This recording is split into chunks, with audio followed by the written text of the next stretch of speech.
Welcome everyone, Japanese horror লেজেন্ডসের দ্বিতীয় এপিসোডে আপনাদের সবাইকে স্বাগত।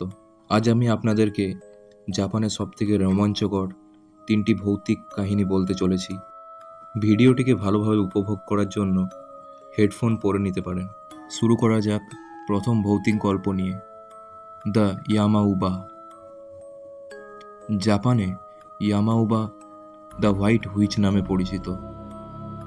এটা বিশ্বাস করা হয় জাপানের পাহাড়ি অঞ্চলে যতগুলি বড় বড় পাহাড় আছে এবং পাহাড়ের মধ্যে দিয়ে যেসব রাস্তাগুলি রয়েছে, রাত হওয়ার পর ইয়ামাউবা সে রাস্তাগুলিতে ঘুরে বেড়ায়।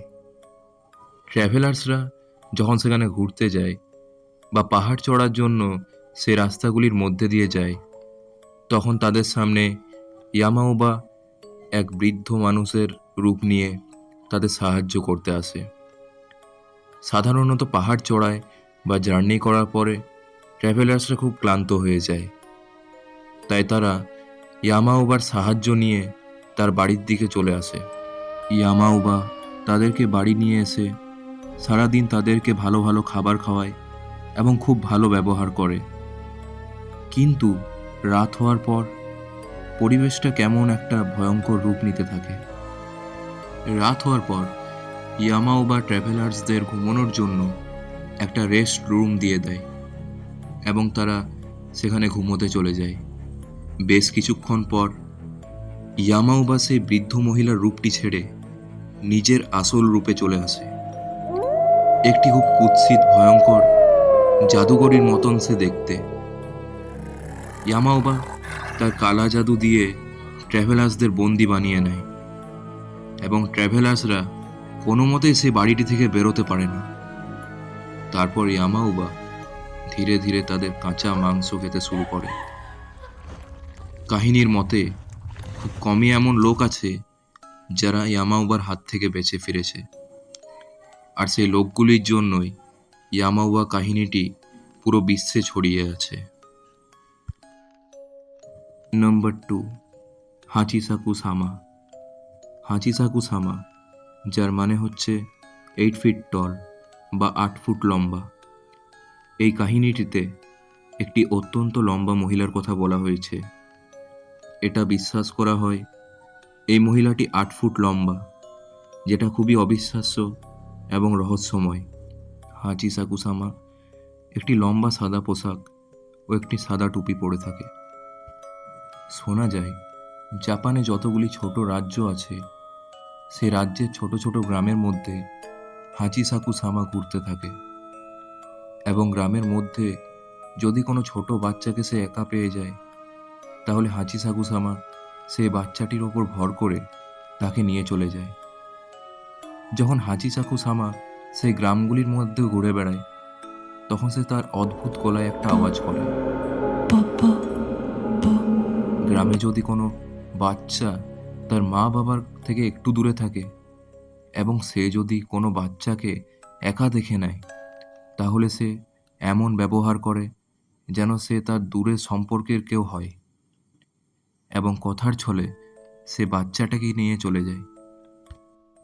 এবং এই হাচিসাকু সামা বাচ্চার আত্মাটিকে পাওয়ার জন্য বাচ্চাটিকে এতটাই নৃশংসভাবে খুন করে, যেটা অত্যন্ত মর্মান্তিক। আস্তে আস্তে এই আরবান হরর লেজেন্ডের প্রকোপটি পুরো জাপানে ছড়িয়ে পড়ে। তখন জাপানের লোকরা খুবই ভয় পেয়ে যায় এবং তাদের বাচ্চাদের বাইরে বেরোনোও বন্ধ করে দেয়। একবার ভেবে দেখুন, একটি বাচ্চা খেলছে আর তার কাছে একটি 8 ফুট লম্বা মেয়ে ভয়ঙ্করভাবে তার দিকে তাকিয়ে আছে এবং তার সাথে কথা বলার চেষ্টা করছে। খুবই ভয়াবহ একটি দৃশ্য। Number 3, Okiku doll. এই ডলটির নাম ওকিকু ডল কেন হলো, এটির পেছনের কাহিনীটি কি, সেটা আপনাদেরকে জলদি বলছি। তবে এই ভিডিওগুলো বানানোর পেছনে খুবই পরিশ্রম করতে হয়, তাই একটা লাইক এবং চ্যানেলটা সাবস্ক্রাইব করে দেবেন। 1918 সালে একটি 17 বছরের ছেলে দোকানে একটি পুতুল দেখতে পায়। তার ওই পুতুলটিকে খুবই পছন্দ হয়ে যায় এবং তার বোনকে উপহার দেওয়ার জন্য পুতুলটিকে কিনে নেয়। সে তার বোনকে সেই পুতুলটি উপহার করে। তার বোনের নাম ছিল ওকিকু। ওকিকুর বয়স তখন শুধু 2 বছর। এই গিফটটি পেয়ে ওকিকু খুব খুশি হয়েছিল। ওকিকু সবসময় এই ডলটিকে নিয়ে তার সাথেই রাখত। খাবারের সময়, ঘুমানোর সময় প্রায় সারাক্ষণ সেই ডলটির সাথেই সে খেলতো এবং ডলটিকে খুবই ভালোবাসতো।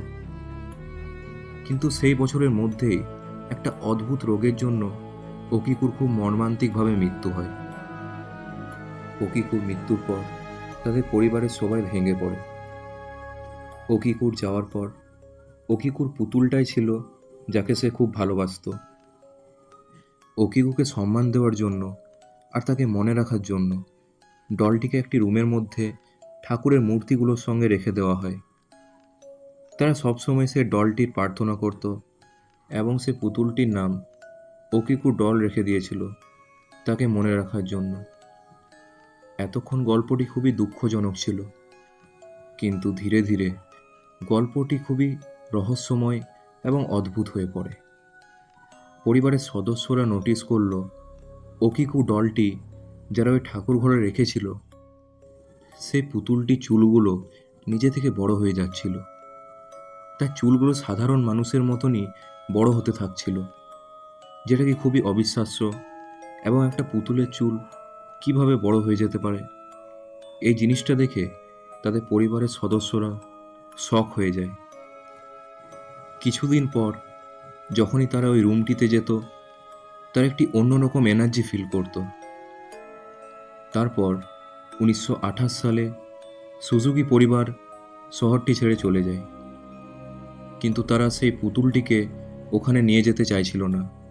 তাই তারা শহরের একটি পবিত্র মন্দিরে সেই পুতুলটি দান করে দেয়।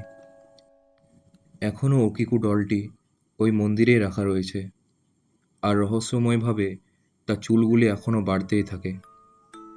একবার একটা টিম পুতুলটিকে সায়েন্টিফিকভাবে রিসার্চ করার জন্য সেখানে যায়, আর তারা একটা আউটকাম তো পেয়ে যায় যে পুতুলটির চুলগুলি মানুষের মতনই, আর চুলগুলি একটি বাচ্চা মেয়ের মতো। কিন্তু তারা এর পেছনের কারণটি এখনও খুঁজে পায়নি, যে কিভাবে চুলটা বড় হচ্ছে। এটা খুবই আনসলভ মিস্ট্রি এবং অদ্ভুত ঘটনা।